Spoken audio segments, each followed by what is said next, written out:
Because this is the Torah portion for Noahides series, we're going to stick to things that are specifically relevant to non-Jews and things that involve non-Jews. And in this one, we're going to see how Lot and his daughters are connected to the Mashiach in the sources, but also there's a little gematria trick here that shows that this is also the case. So we'll begin quickly in Genesis 19, and we'll pick it up in verse 29.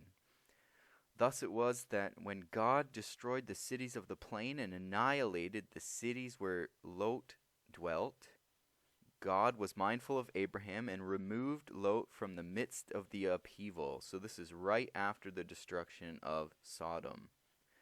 Lot went up from Zoar and settled in the hill country with his 2 daughters, for he was afraid to dwell in Zoar, and he and his 2 daughters lived in a cave. And the older one said to the younger, Our father is old, and there's not a man on earth to consort with us in the way of the world. So she's saying they thought that the whole world was destroyed, so that they would have to start mankind over again.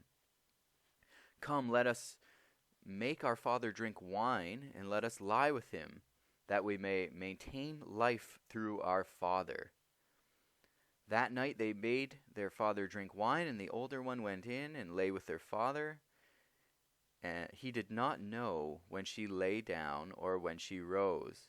The next day the older one said to the younger, See, I lay with father last night. Let us make him drink wine tonight also, and you go and lie with him, that we may maintain life through our father. So they're thinking about the continuation of the human race. That night also they made their father drink wine, and the younger one went and laid with him. He did not know when she lay down or when she rose. Thus the 2 daughters of Lot came to be with child by their father. The older one bore a son and named him Moab.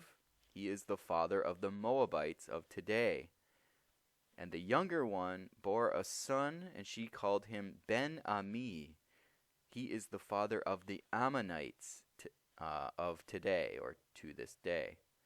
What's very interesting is we have the Moabites and the Ammonites here. This is the root of their existence, and you'll remember that Moses says in Deuteronomy 2, You will then be close to the Ammonites. Do not harass them or start a fight with them, for I will not give any part of the land of the Ammonites to you as a possession.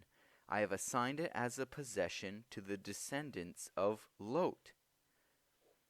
And then we find out, by contrast, with regard to the descendants of the younger daughter, who said her son's name would be Ben-Ami, meaning son of my nation, merely alluding to the fact that she conceived him through an incestuous union.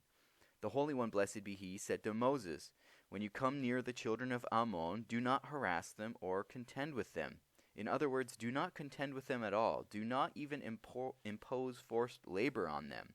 This additional prohibition was a reward for her employing a euphemism when naming her son, because Moab is simply saying this is from my father, and this name Ben-Ami is kind of hinting at it. It's not so explicit. What is the meaning of that which is written, and in you shall all the families of the earth be blessed? The Holy One, blessed be he, said to Abraham, I have 2 good shoots to graft onto you, Ruth the Moabite, the ancestress of the house of David, okay, and Naamah the Ammonite, whose marriage with Solomon led to the ensuing dynasty of the kings of Judea. Interesting. So we have from these two daughters come the Moabites and the Ammonites, but also because of that come Ruth and Naamah.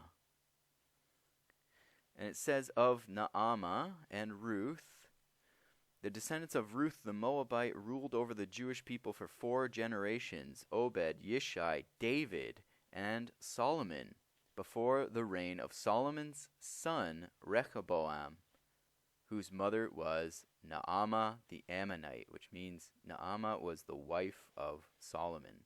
Now check this out.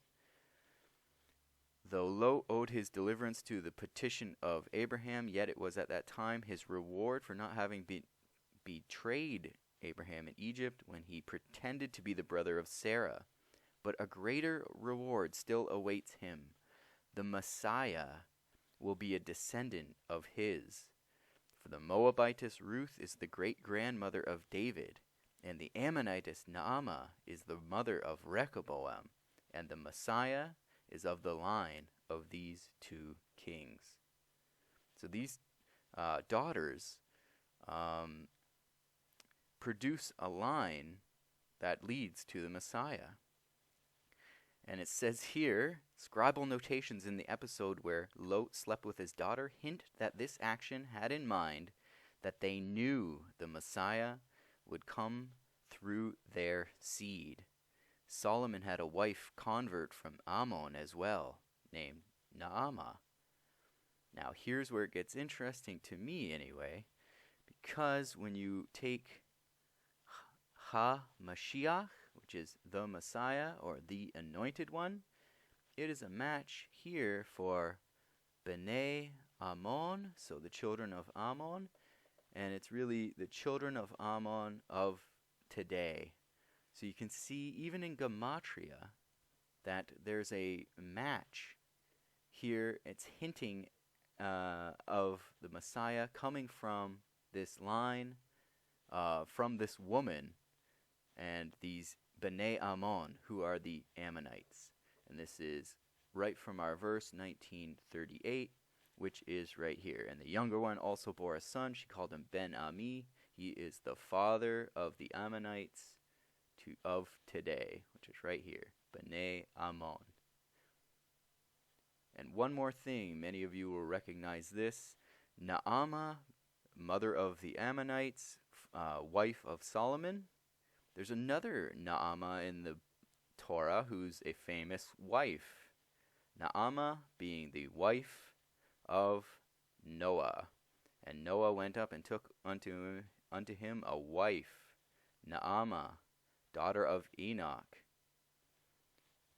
You can see how all these things are tied together. But it's very interesting to me. We have this gematria that matches up perfectly with the Ammonites, who are connected to the Messiah through Naamah.